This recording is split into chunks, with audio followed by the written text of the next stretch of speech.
Right, good afternoon, everyone. I'm reliably informed. I've heard that a room full of academics likes to look at quotes, reference other people's work.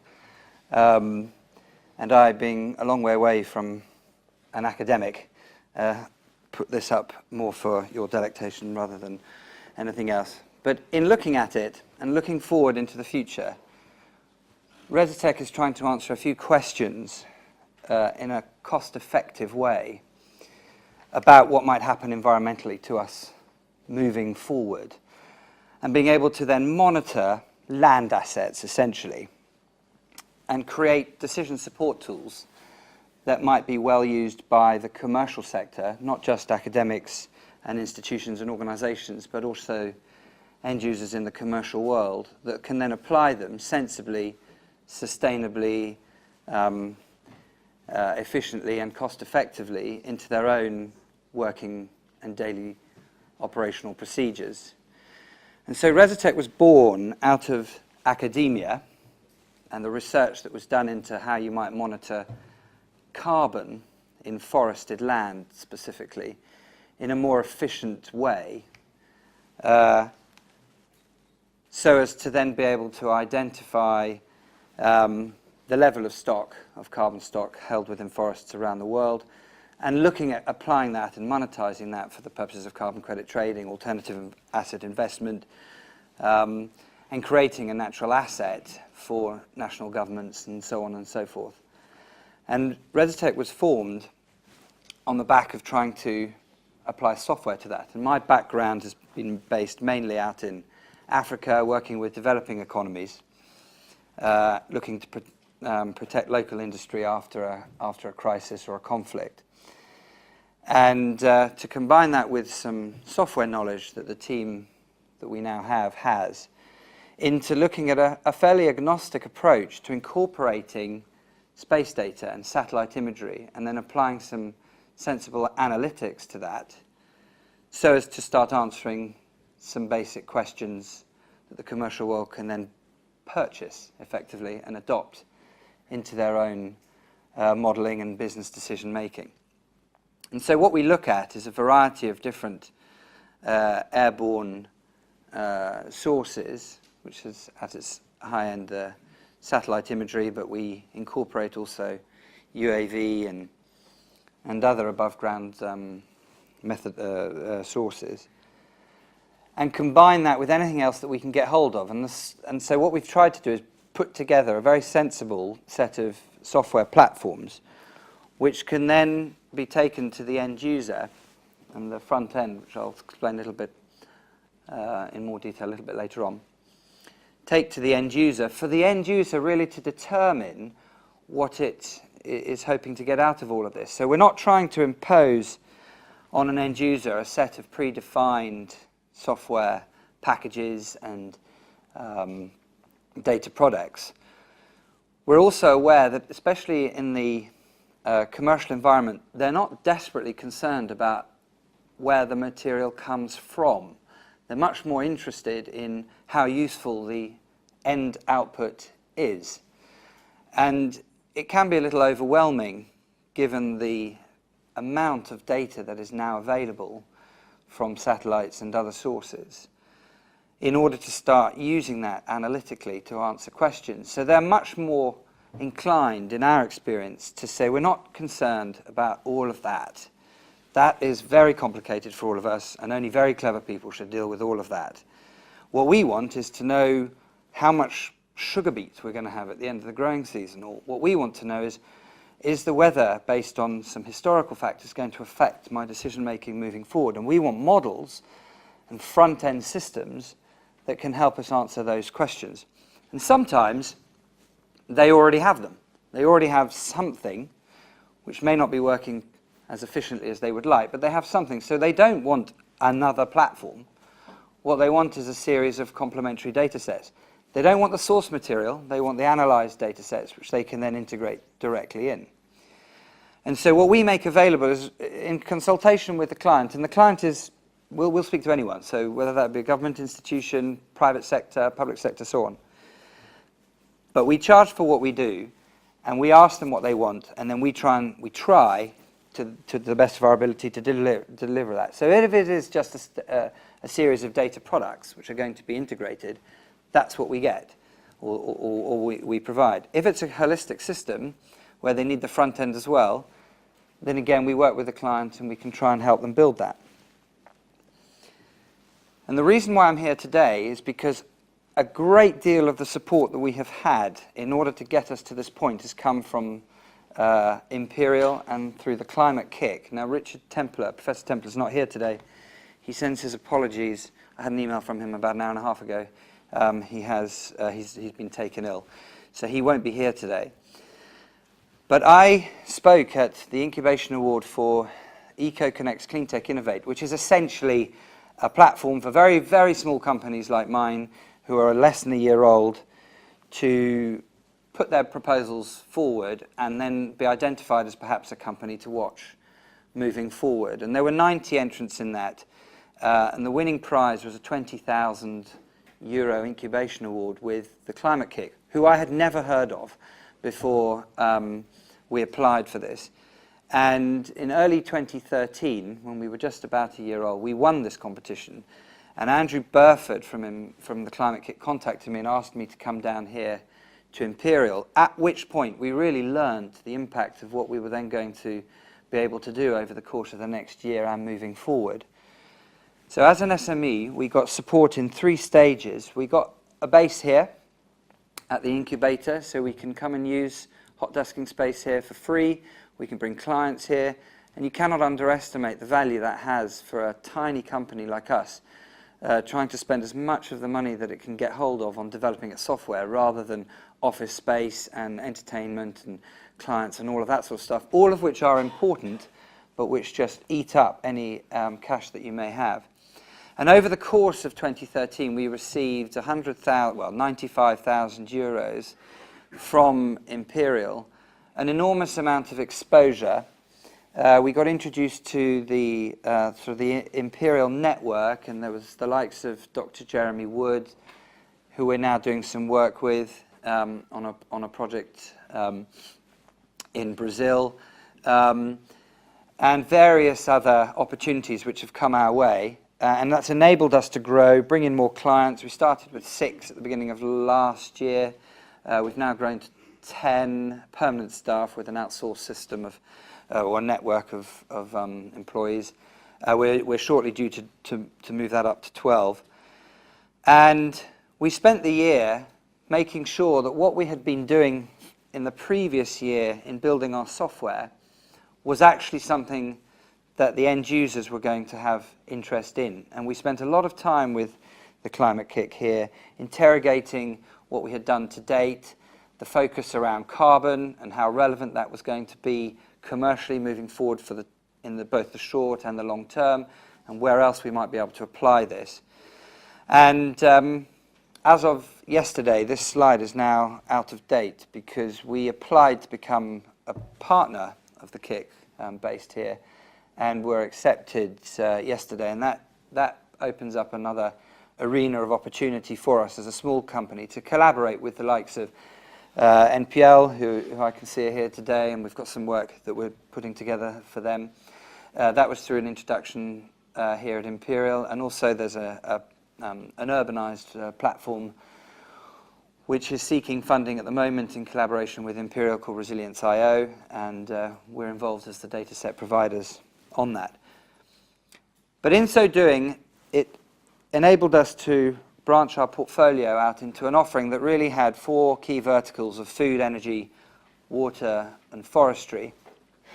And at the risk of boring you, I'll just put up a list of what that means as a sort of an end-user product for some of our clients. And I won't dwell on this too much, but this is the type of value that we feel we bring to the table for the end users.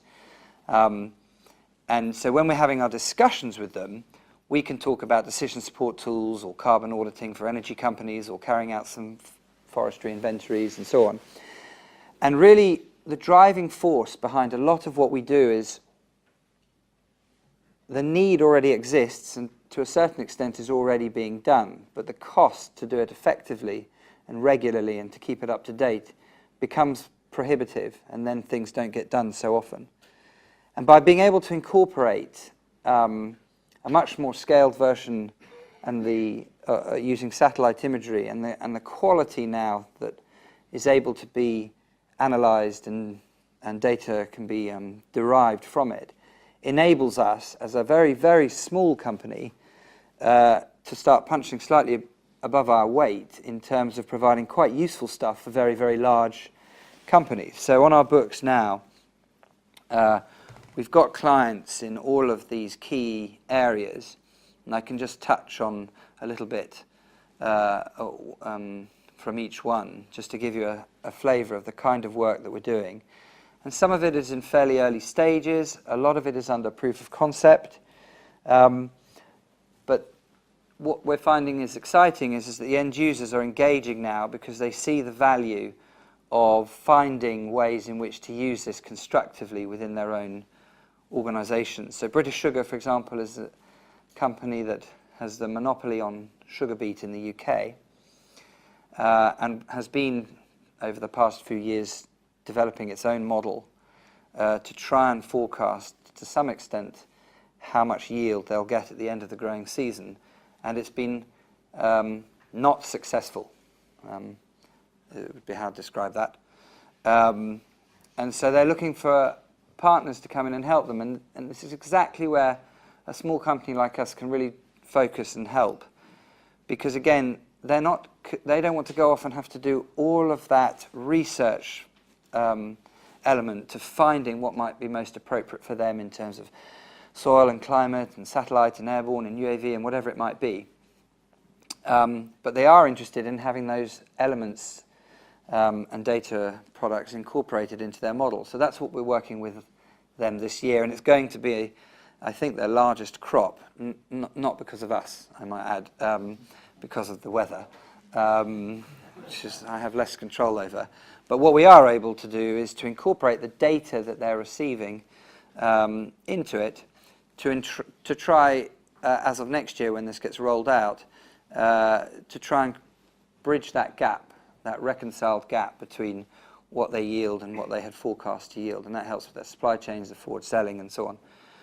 With Drax, they're looking at converting, or have started to convert, and we're doing this project in collaboration with an environmental consultancy called E4 Tech, who are also here. I noticed, I think, the stage voice man earlier is collaborating with us on that.